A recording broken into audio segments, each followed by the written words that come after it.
இதைத்தான் எதிர்பார்த்தாங்க Cameron கிரீன்கிட்ட Australia team. அப்படி என்னதான் இன்னைக்கு பண்ணியிருக்காருன்னு பார்க்கறதுக்கு முன்னாடி நம்ம சேனலை சப்ஸ்கிரைப் பண்ணிக்கோங்க, கொஞ்சம் சப்போர்ட் பண்ணுங்க ஃப்ரெண்ட்ஸ். அதாவது இன்னைக்கு ஆஸ்திரேலியா வாசி south Africa third ODI match நடந்தது. ஆல்ரெடி சீரியஸ் லாஸ் பண்ணியிருந்தாலும் இந்த மேட்ச் ஒரு கம்பேக் கொடுத்தே ஆகணும் அப்படிங்கிற மாதிரி தான் ஆஸ்திரேலியா ஒரு முழு மூச்சை களமிறங்கினாங்க. ஃபர்ஸ்ட் பேட்டிங்லேயே ஃபஸ்ட்டு 2 பேர் செம்மையாக சதம் விளாசிட்டு போனால் 1 டவுன் இறங்குற ஆள் எப்படி இருக்கணும், அதுக்கு எக்ஸாம்பிளாக இன்னைக்கு காமிச்சாரு நம்ம கேமரன் கிரீன். அதாவது சவுத் ஆப்பிரிக்கா பவுலரை போட்டு பொழந்து எடுத்து 28 பாலுக்கு 50 ரன் அடிச்சிருக்கிறாப்புல. நான் அப்போவே முடிவு பண்ணிட்டேன், ஆல்ரெடி 2 செஞ்சுரி அடிச்சுட்டு போயிருக்கிற 2 பெரிய தலைய, இவனுக்கு வேற 1 டவுன் பொசிஷன் கொடுத்துருக்குறாங்க. அதுவும் யார் இருந்துட்டு போன பொசிஷன், அதுனா ஸ்டீவ் ஸ்மித் இருந்துட்டு போன பொசிஷன் கொடுத்துருக்குறாங்க. ஸோ இவனு 28 பாலுக்கு 50 ரன் அடிச்சிருக்கிறான் கேமரன் கிரீனு. இன்னைக்கு கண்டிப்பாக சதமாக கன்வெர்ட் பண்ணுவான்னு எதிர்பார்த்த நிலையில் தலைவன் 47 பாலுக்கு செஞ்சுரியை போட்டு செகண்ட் ஃபாஸ்டஸ்ட் 100 அப்படின்னு ஆஸ்திரேலியாவில் ப்ரூவ் பண்ணியிருக்காப்புல. அதாவது ஆல்ரெடி மேக்ஸி அடிச்சிருக்கிறாப்புல 40 பாலுக்கு 100 ரன்னு. ஆனால் அதுக்கப்புறமா 47 பாலுக்கு 100 ரன் அடித்து ஒரு யங்கஸ்ட் பேட்டிங் எவர், யங்கஸ்ட் லெஜண்ட் எவர் அப்படிங்கிற மாதிரி ப்ரூவ் பண்ணியிருக்காரு நம்ம கேமரன் கிரீனு. இது அவருக்கு மெய்டன் டெஸ்ட்டு அல்லது ஓடிஐ செஞ்சுரியாக இருக்கும். ஏன்னா செம்ம பர்ஃபார்மன்ஸு. இந்த பர்ஃபார்மன்ஸை இன்னொரு 2 மேட்சுக்கு முன்னாடி காமிச்சிருந்தாருன்னா ஆஸ்திரேலியா இந்த சீரீஸும் வின் பண்ணியிருப்பாங்க. அதில் பாருங்கள் 3 பேர் செஞ்சுரி, ஃபஸ்ட்டு செகண்டு தேர்டு. அது ஓப்பனர்னா 2 பேருமே செஞ்சுரி, அதுக்கப்புறமா 1 டவுன் இறங்கினா அவரும் செஞ்சுரி.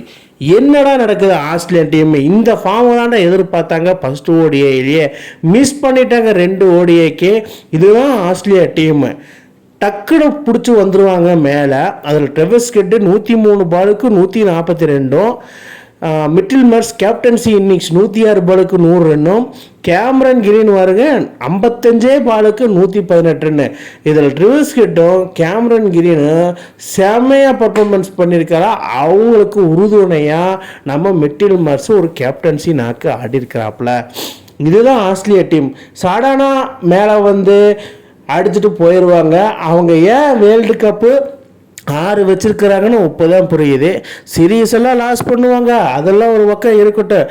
சடானா வேர்ல்டு கப்பில் மேலே கப் அடிச்சுட்டு போயிடுவாங்க. நான் முன்னாடியே சொன்ன மாதிரி தான் மேக்ஸ்வெல் அந்த ரெக்கார்டு வச்சுருக்காரு. அது நெதர்லாந்துக்கு எகெயின்ஸ்டாக கிளைன் மேக்ஸ்வெல் 2023 40 பாலுக்கு ஒரு செஞ்சுரி போட்டிருக்காரு. என்னாமோ ஒரு பர்ஃபார்மன்ஸ் நீங்கள் பார்த்துருப்பீங்கன்னு நினைக்கிறேன். அப்போவே ஒரு சம்பவம் பண்ணிக்கிறாப்ல. அந்த சம்பவத்தை இன்றைக்கி நான் முறியடிச்சுவான்னு நினச்சேன். கேமரன் கிரீனு ஒன்றும் தப்பு இல்லை, இன்னும் வயசு இருக்குப்பா, நீ அடி போட்டு பொழந்துடு. இதே மாதிரி ஃபார்மில் நீ போயிட்டே இருந்தனா மேக்ஸி ரெக்கார்டை உடச்சிட்டு போயிட்டே இருப்ப அப்படிங்கிற மாதிரி என்னோட எண்ணம். மக்களை நீங்கள் என்ன நினைக்கிறீங்கன்னு சொல்லுங்கள்.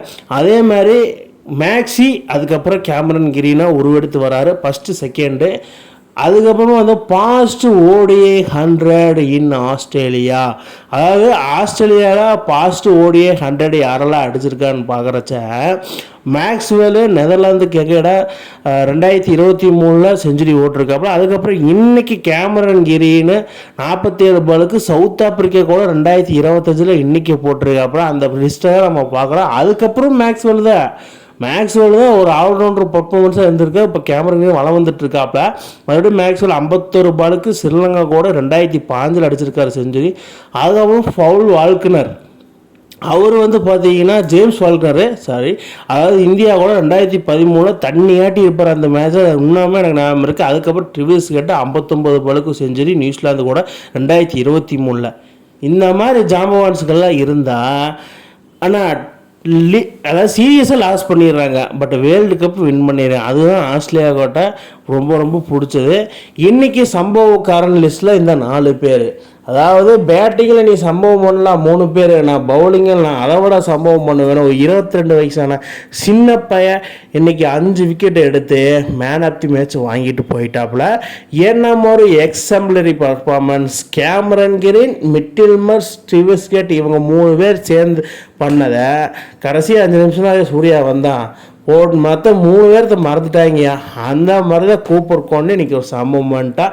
இந்த மாதிரி ஒரு ஆஸ்திரேலியன் பர்ஃபார்மன்ஸை நீங்கள் எப்படி பார்க்குறீங்கன்னு கீழே கமெண்ட் பாக்ஸில் கமெண்ட் பண்ணுங்கள் மக்களை. மெயினாக கேமரன் கிரீன் இந்த மாதிரி அசுத்தரான பாம்புக்கு வந்ததை நீங்கள் எப்படி பார்க்குறீங்கன்னு கீழே கமெண்ட் பாக்ஸில் கமெண்ட் பண்ண. இந்த மாதிரி இன்ட்ரெஸ்டிங் கிரிக்கெட் வீடியோவை தெரிஞ்சுக்க நம்ம சேனலை சப்ஸ்கிரைப் பண்ணுங்கள், லைக் அண்ட் கமெண்ட் பண்ணுங்கள்.